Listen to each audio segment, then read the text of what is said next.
The most powerful weapon in history doesn't shoot bullets, it prints them.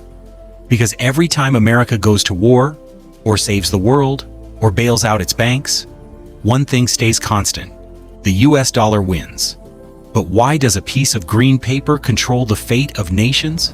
And how did America build a money empire that conquered the world without ever declaring war? To understand the dollar's power, we have to go back, not to Wall Street, but to 1944. World War II is ending. Europe is in ruins. The US holds nearly 2/3 of the world's gold. At a sleepy town in New Hampshire called Bretton Woods, 44 nations gather to rebuild the global economy. And here's the deal. Every country will peg its currency to the US dollar, and the dollar will be backed by gold.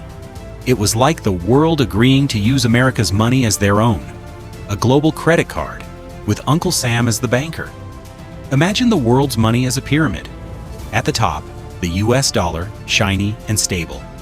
Below it, every nation's currency depends on that dollar's strength. The US could now print dollars to fund wars, import goods, or invest overseas. While other countries had to earn those dollars through trade, it was brilliant.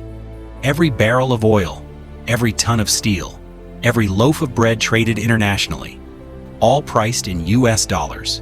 That's not economics, that's control.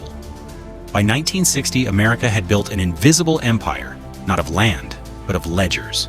But every empire, even financial ones, faces a moment of reckoning. In the 1960s, the illusion started to crack. The US was printing more dollars than it had gold to back. The Vietnam War drained coffers. Inflation crept in. Then, the world called America's bluff. Nations like France demanded their gold back. And in 1971, President Richard Nixon made a decision that changed money forever. He closed the gold window. No more gold for dollars. Just like that. The dollar was no longer tied to anything real. It became pure faith. But instead of collapsing, the dollar got stronger. Why? Because the US had already built the foundation of dependence: oil. In 1974, a secret deal with Saudi Arabia required that all oil be sold only in US dollars. Every country needed dollars to buy energy, the lifeblood of modern civilization. That's how the Petrodollar was born. A new kind of empire, one powered by oil, debt, and global demand. Today, over 85% of global trade still uses the US dollar. When America prints more money, the world pays the price. Inflation doesn't stop at borders.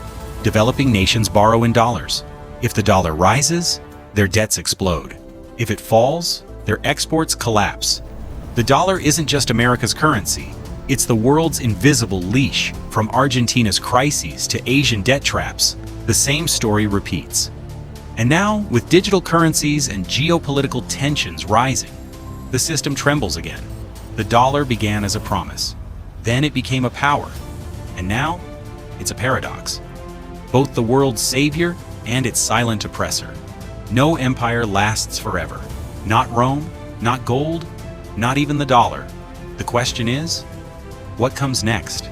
If tomorrow the world stopped trusting the dollar, what would your money be worth? Tell me in the comments what do you think replaces the US dollar? Gold? Crypto? Or something darker?